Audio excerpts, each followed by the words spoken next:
예수님의 오심을 기다리는 대림절 첫 번째 주일, 교회력으로는 새해, 말하자면 오늘은 새해 첫날입니다. 교회력으로 새해 첫날인 오늘 이렇게 나와서 우리가 함께 예배드릴 수 있다고 하는 것 얼마나 감사한지 모르겠습니다.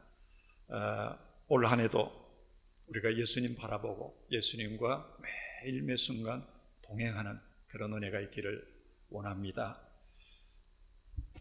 사랑을 줄 수 없을 만큼 가난한 자도 없고요, 사랑을 받지 않아도 될 만큼 부유한 자도 없어요. 내가 너희를 사랑한 것 같이 너희도 서로를 사랑하라. 사랑을 줄 수 없을 만큼 가난한 자도 없고요, 사랑을 받지 않아도 될 만큼 부유한 자도 없어요.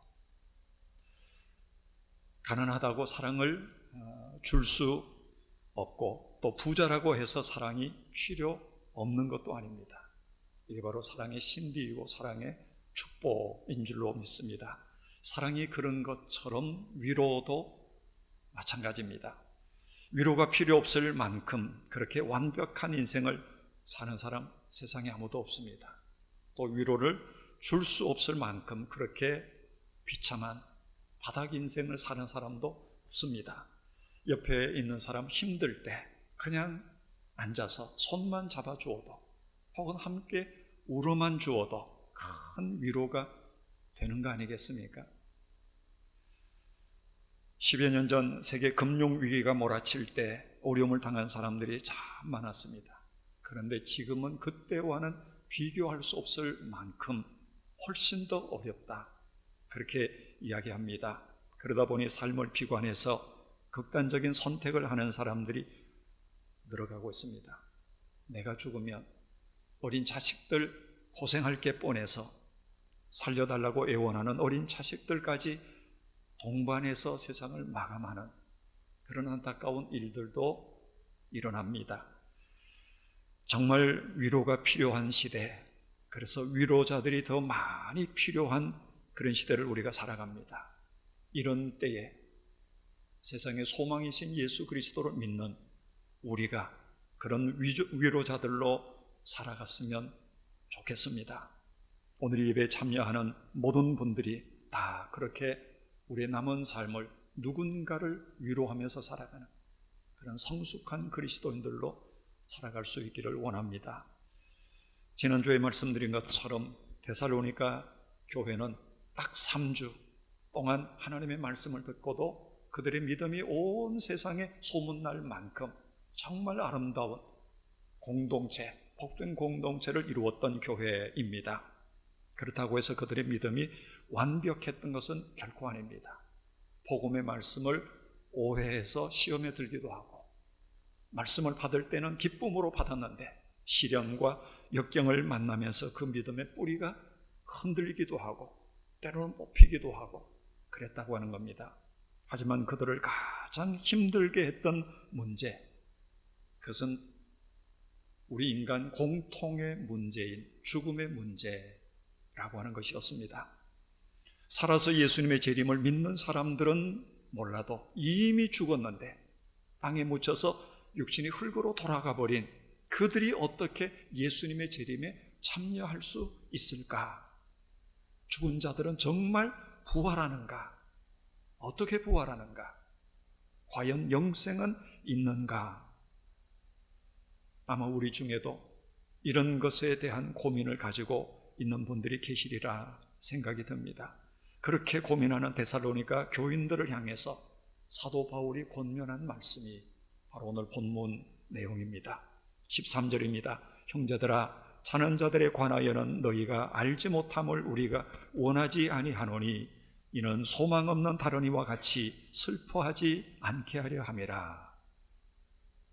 여기 자는 자들에 관하여는, 잠잔다 하는 것은 바로 죽은 자라고 하는 것을 표현하는 말이죠. 그리고 또 너희가 알지 못함을 원하지 않는다, 부정의 부정으로 알기를 원한다, 알았으면 좋겠다라고 하는 아주 강한 강조의 표현입니다. 왜 사도 바울이 죽은 자들의 부활과 영생에 대해서 데살로니가 교인들이 확실하게 알기를 원하는지, 그 이유가 뭐냐 하면 13절에 나오죠. 이는 소망 없는 다른이와 같이 슬퍼하지 않게 하려 함이라. 너무 슬퍼하지 아니하도록 바울이 지금 이 편지를 쓰고 있다는 겁니다. 그렇지요? 우리가 어떤 존재들입니까? 우리는 죽으면 모든 것이 끝나버리고 마는 그런 사람들이 아니라고 하는 겁니다. 여러분 믿으시죠? 오늘날 세상에는 죽으면 모든 게 끝이다 라고 생각하는 사람들이 너무너무 많습니다. 죽으면 결코 모든 게 끝이 아니라고 하는 것, 이걸 사도 바울은 데살로니가 교인들에게 강조하는 겁니다. 다시 말해서 우리는 죽음 후에 아무런 소망이 없는 사람들이 아니라 오히려 죽음 후에 찬란한 미래가 기다리고 있는 그런 사람들이라고 하는 겁니다. 사도 바울이 왜 이 데살로니가 편지를 썼을까? 데살로니가 교회 성도들에게 이 편지를 썼을까? 하면 그건 논문을 쓴 게 아닙니다.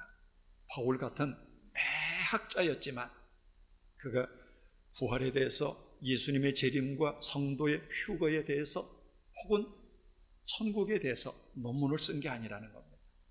이건 결코 논문이 아닙니다. 아직 믿음이 없어서 부활을 믿지 못하는 사람들, 죽은 다음에 영생에 대하여, 하나님의 나라에 대해서 확신이 없는 사람들, 그래서 죽은 자 앞에서 슬퍼하며 낙심하는 그들을 위로하기 위하여 너무 슬퍼하지 마. 우리는 죽으면 끝나는 게 아니야. 하나님 나라에 있어. 하나님께서 당신의 하나밖에 없는 외아들까지 죽이시면서 우리 앞에 구원의 길을 열어놓으시고 천국의 문을 열어놓으신 거야. 그러니 결코 끝이 아니야. 위로하기 위해서 바로 이 편지를 썼다고 하는 것입니다. 형제들아, 자는 자들에 관하여는 너희가 알지 못함을 우리가 원하지 아니하노니 이는 왜냐하면 소망 없는 다른이와 같이 슬퍼하지 않게 하려 함이라. 오늘 이 말씀대로 여러분, 사랑하는 사람들이 죽음의 길을 가는 것을 너무 슬퍼하지 마십시다. 모든 것이 죽으면 끝이 난다 라고 생각하는 세상 사람들처럼 그렇게 낙심할 이유가 없다고 하는 것입니다. 당신의 하나밖에 없는 외아들까지 죽이시면서 우리 앞에 천국의 문을 열어놓으신 그 사랑의 아버지 하나님, 그분이 나와 함께 계심을 믿고 소망 가운데 살아가는 여러분 모두가 될 수 있기를 축복합니다. 하나님께서 우리를 이 땅에 보내셨으니 우리도 언젠가 하나님께서 다시 불러가시지 않겠습니까?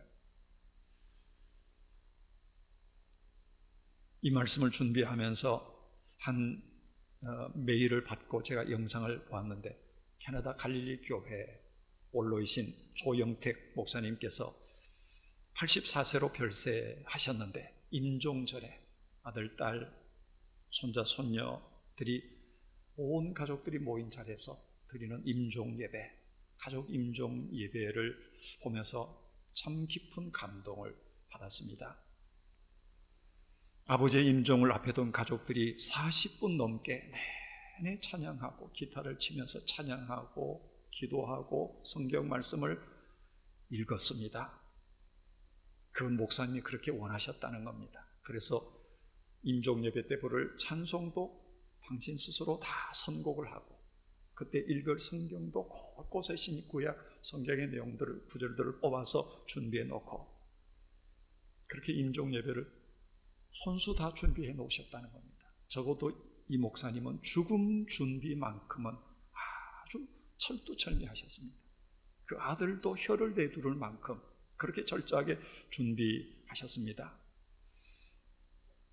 봉투를 내놓으시며 주변의 작은 여러 교회들과 또 주변에 어려움을 당한 몇몇 분에게 이 봉투를 나눠주라, 그렇게 부탁하셨습니다. 더구나 남편 없이 내일을 살아가게 될 아내를 위해서 은행의 통장 정리를 깨끗하게 해놓으셨습니다. 장지는 말할 것도 없고 무려 20년 전에 이미 장지를 준비해 놓으셨다는 겁니다. 예배 중에 자녀들이 아빠 우리에게 말씀하실 거 있으세요?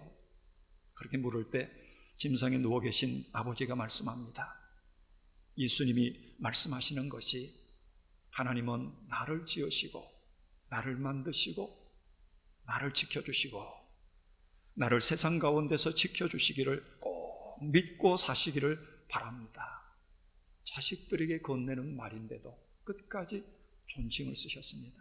그건 바로 그분의 품격이었던 거지요. 이어서 목사님은 하나님의 이름을 간절히 불렀습니다. 하나님, 나의 하나님, 하나님은 내 안에 계십니다. 끝까지 계십니다. 내 주권자는 하나님이십니다. 하나님께서 나와 함께 하십니다. 임마누엘 하나님을 신앙 고백할 때 옆에 둘러앉은 자녀들이 다 아멘으로 화답을 했습니다. 목사님은 누워서 마지막 예배, 임종 예배를 드리는데도 그냥 잊지를 못했습니다. 마치 오케스트라의 지휘자처럼 두 손을 들고 흔들기도 하고 손뼉을 치기도 하고 찬송을 부를 때 그분이 오히려 앞장서서 흥을 돋구셨습니다. 마지막에는 손주들의 이름을 하나하나 다 부르셨습니다. 그리고 야곱처럼, 족장 야곱처럼 두 손 들어 가족들을 축복했습니다. 제가 본 가장 아름다운 임종의 장면이었습니다. 한 점 흔들림도 없었습니다. 마치 왕 같은 제사장, 그런 천국 시민의 기품이었습니다. 그리고 그 다음날 아침에 그분은 하나님의 품으로 가셨습니다. 우리 모두도 그렇게 하나님의 부르심 앞에 떠나갈 사람들입니다. 아무도 그 부르심을 거절할 수 없고 피할 수도 없습니다. 분명한 것은 모든 것이 죽음으로 끝나버리는 것이 아니라 우리 앞에는 주님께서 예배하신 천국이, 영생이 있다고 하는 사실입니다. 주님께서 그렇게 우리에게 약속해 주셨지 않습니까? 요한복음 14장 2절 3절 내 아버지 집에 거할 곳이 많도다. 그렇지 않으면 너희에게 일렀으리라. 내가 너희를 위하여 거처를 예비하러 가노니 가서 너희를 위하여 거처를 예비하면 내가 다시 와서 너희를 내게로 영접하여 나 있는 곳에 너희도 있게 하리라. 아멘. 우리 이 약속 다시 마음에 새기면서 같이 한번 이 말씀을 읽어봅니다. 내 아버지 집에 거할 곳이 많도다. 그렇지 않으면 너희에게 일렀으리라. 내가 너희를 위하여 거처를 예비하러 가노니 가서 너희를 위하여 거처를 예비하면 내가 다시 와서 너희를 내게로 영접하여 나 있는 곳에 너희도 있게 하리라. 아멘. 오늘 본문 16절과 17절은 이렇게 말씀합니다. 주께서 호령과 천사장의 소리와 하나님의 나팔 소리로 친히 하늘로부터 강림하시리니 그리스도 안에서 죽은 자들이 먼저 일어나고 그 후에 우리 살아남은 자들도 그들과 함께 구름 속으로 끌어올려 공중에서 주를 영접하게 하시리니. 마지막 문장이 아주 소중합니다. 그리하여 우리가 항상 주와 함께 있으리라. 다시 한번 읽어봅니다. 그리하여 우리가 항상 주와 함께 있으리라. 여기 항상이라고 하는 말 중요한 말씀입니다. 그리하여 우리가 항상 살아있을 때나 죽었을 때나 언제나 주와 함께 있으리라. 바로 이 말씀입니다. 살아있는 지금도 주님과 함께 있지만 죽은 다음에도 우리는 주님과 함께 있을 것이라는 겁니다. 여러분, 산다는 건 뭐고 죽는다고 하는 건 뭐겠습니까? 죽음과 삶에 대해서 성경은 뭐라고 말씀합니까? 생명. 산다고 하는 것은 생명의 근원이신 하나님, 그분 안에 있는 것은 살아있는 것이고 그게 생명입니다. 그러면 죽음이 뭔가? 생명의 근원이신 그 하나님 밖으로 나가는 것, 그게 죽는 겁니다. 하나님 밖에 있으면 그게 죽은 거지요. 예수님께서 포도나무의 비유를 통해서 이것을 분명하게 말씀합니다. 내 안에 거하라. 나도 너희 안에 거하리라. 가지가 포도나무에 붙어 있지 아니하면 스스로 열매를 맺을 수 없음 같이 너희도 내 안에 있지 아니하면 그러하리라. 나는 포도나무요 너희는 가지니 나를 떠나서는 너희가 아무것도 할 수 없음이라. 포도나무 원줄기에 가지가 붙어 있어야 사는 거지. 떨어지면 그건 곧 죽음입니다. 그 순간은 푸릇푸릇 살아있는 것 같지만 시간만 지나면 말라버리고 땔감으로 들어가고 맙니다. 그게 죽음이라고 하는 겁니다. 생명의 근원이신 하나님, 그분께로부터 떨어져 있는 사람, 그분 밖에 있는 사람, 그는 살아있는 것 같지만 이미 실상은 죽은 자라고 하는 것입니다. 그래서 예수님 안에서는 살아있는 자들 뿐만 아니라 죽은 자도 역시 산 자들입니다. 그러나 예수님 밖에 있는 사람은 살아있지만 이미 죽은 자와 같습니다. 그래서 오늘 사도 바울은 예수님을 믿고 죽은 자들을 가리켜서 죽은 자라고 말하지 않고 뭐라고 표현합니까? 잠자는 자들이라고 이렇게 표현하죠. 바로 이 말씀의 뜻입니다. 그리하여 우리가 항상 주와 함께 있으리라. 살아있든 죽었든 주님 안에 주와 함께 있다고 하는 것입니다. 이렇게 보면 우리는 존재 양식만 달리할 뿐이지 언제나 항상 주와 함께 있는 것입니다. 살아있는 지금도 주님과 함께 있고 죽었어도 우리는 주님과 함께 있는 것일 뿐입니다. 삶이냐 죽음이냐 그 존재 양식만 다를 뿐 우리는 살아있어도 주님과 함께, 죽었어도 주님과 함께 있는 것입니다. 서울대 의대 명예 교수이신 정현채 교수님, 그분은 내과 의사로서 평생을 일하신 분이고 또 가르치고 연구하면서 특별히 이분이 관심 가졌던 영역은 임사체험입니다. 죽는 사람들의 그 임종을 지켜보면서 임사체험을 통해서 많은 데이터를 축적하고 연구하고, 그래서 그가 내린 결론이 바로 이겁니다. 죽음은 끝이 아니다 하는 겁니다. 의학적으로 봤어도 임사체험을 통해서 그가 내린 결론이 바로 그겁니다. 죽음은 끝이 아니다. 그래서 그분의 핵심적인 주장은 이런 겁니다. 죽음은 소멸이 아니라 옮겨갑니다.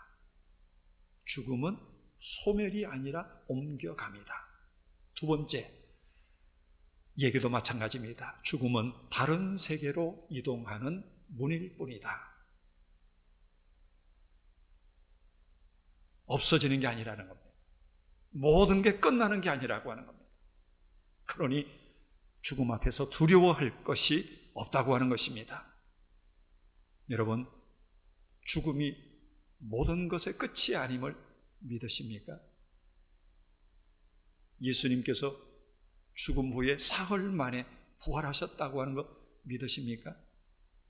그 예수님의 부활은 그냥 홀령이 아니라 제자들과 함께 음식을 먹고 마실 만큼 그러한 신비한 부활체, 영광스러운 부활체라고 하는 것을 믿으십니까? 하나만 더 물어볼게요. 그러면 그 예수님을 믿는 우리도, 나도 부활할 것을 믿으십니까? 성경이 우리에게 그렇게 가르쳐주고 있지 않습니까? 성경이 분명하게 기록하고 있죠. 그렇다면 우리가 죽음을 두려워해야 될 이유가 어디 있느냐는 겁니다.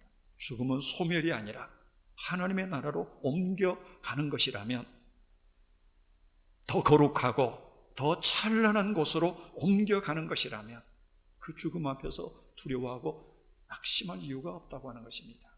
한 줌 흙으로 돌아가는 것은 그 육체뿐이지 우리의 영혼까지는 아니라고 하는 것입니다. 그러므로 우리에게 다가오는 죽음을 왜 무서워하느냐? 성경은 그렇게 말씀합니다. 평생 예수님 잘 믿고 신앙생활 잘하고 봉사 잘하다가 암에 걸려서 입원한 노 권사님, 어느 한 분은 천국이 어디 있어? 천국이 있긴 어디 있어?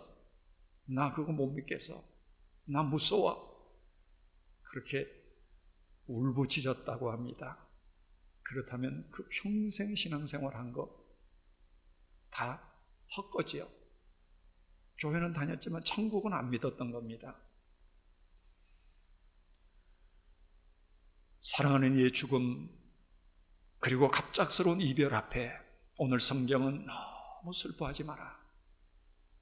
사랑하는 이들을 먼저 떠나보낸 이들을 진심으로 우리가 위로해 드려야 할 것입니다. 또한 내게 다가오는 죽음 앞에서도 주어진 하루하루를 당당하게 믿음으로 멋지게 살아가야 될 줄 압니다. 그리고 세상을 떠나가는 모든 이들을 위로하며 천국으로 환송해 드려야 합니다. 오늘 본문에서 사도 바울은 우리에게 권면합니다. 그러므로 이러한 말로 서로 위로하라. 서로 위로하라. 이러한 말로. 무슨 말이죠?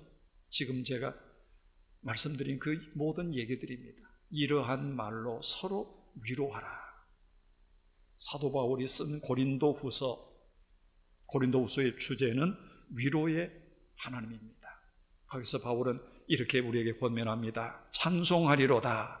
그는 우리 주 예수 그리스도의 하나님이시요 자비의 아버지시요 모든 위로의 하나님이시며 우리의 모든 환난 중에서 우리를 위로하사 우리로 하여금 하나님께 받는 위로로서 모든 환난 중에 있는 자들을 능히 위로하게 하시는 이시로다. 우리 하나님은 위로의 하나님이십니다. 위로의 아버지. 그분이 바로 우리가 믿는 하나님이십니다. 그리고 하나님은 우리를 위로해 주실 뿐만 아니라 우리 보고 다른 사람 위로하라. 그렇게 명령하시는 아버지입니다. 자식은 부모를 닮아야죠. 또 닮게 됐습니다.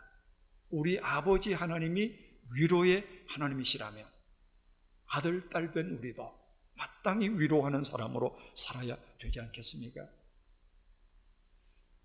뉴욕의 한 고등학교 여선생님이 자기가 맡은 3학년 아이들에게 특별 활동을 시켰습니다.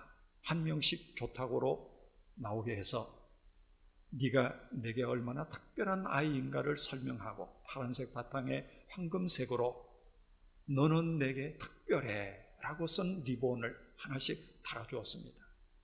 그리고 3개 리본을 그 아이들에게 더 주면서 이거 가지고 와서 일주일 동안 너에게 특별한 사람들을 만나서 왜 그분이 내게 특별한지를 설명해 드리고 이 리본을 달아드려라. 그리고 일주일 후에 와서 그 결과를 내게 좀 얘기해 다오. 숙제를 했습니다. 한 학생이 며칠 전에 자기의 진로 문제를 상담해 주었던 학교 근처에 조그만 회사의 부사장님을 찾아갔습니다. 그리고 말합니다. 이 리본은 제게 특별한 분에게 달아드리는 선물입니다. 부사장님은 제게 너무 소중한 말씀을 해주셨어요. 그렇게 말한 다음에 그 리본을 부사장의 가슴에 달아드리고 남은 2개를 주면서 그렇게 말합니다. 부사장님께서 정말 존경하고 특별한 사람에게 달아주세요. 그리고 그 결과를 저에게 꼭 얘기해 주세요. 저도 학교에 가서 선생님께 숙제를 제출해야 되거든요. 리본을 받아든 부사장이 자기 회사의 사장님을 찾아갑니다. 이분은 얼마나 까다롭고 그리고 욕심이 많은지 모든 사원들에게 미움을 받고 따돌림을 받는 그런 분이었습니다. 아무도 존경하지 않는 사람이었던 거지요. 그런데 그 사장을 찾아가서 리본을 달아드리면서 설명을 한 겁니다. 그리고 사장님을 존경합니다. 그렇게 얘기를 하면서 말합니다. 이 리본을 특별히 소중한 사람에게 달아주십시오. 그리고 그 결과를 저한테 좀 얘기해 주십시오. 한 학생이 와서 학교 숙제라고 저에게도 달아주었는데 사장님 그 결과를 저한테 얘기해 주시면 좋겠습니다. 그날 밤 집으로 돌아간 사장은 17살 난 아들을 앉혀놓고 이렇게 말합니다. 아들아, 오늘 내게 특별한 일이, 놀라운 일이 일어났다. 아무도 나를 좋아하지 않는 줄 알았는데 부사장이 이 리본을 내게 달아주며 말하던구나. 존경합니다. 사장님은 제게 특별한 사람입니다. 그러면서 리본 하나를 주며 내게 특별히 소중한 사람에게 달아주라는 거야. 저녁에 퇴근하면서 너를 생각해서 난 너에게 이 리본을 달아주고 싶구나. 그동안 바쁘다는 핑계로 너한테 별로 신경을 쓰지 못하고 고함만 질렀지. 미안하다, 얘야. 하지만 오늘 밤 난 너에게 꼭 이 말을 전해주고 싶다. 넌 나에게 누구보다도 특별한 사람이야. 넌 내 인생에서 가장 소중한 존재란다. 이 말을 들은 아들이 갑자기 놀라 통곡하며 울기 시작합니다. 한참을 울던 아이가 마침내 고개를 들고 아버지를 바라보면서 이렇게 고백합니다. 아빠, 사실 내일 아침 자살하려고 했어요.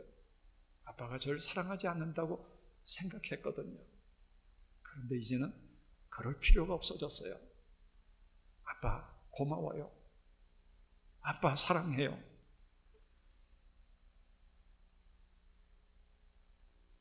사실 오늘 우리에게는 특별한 선물이 남들에게 필요한 게 아닙니다.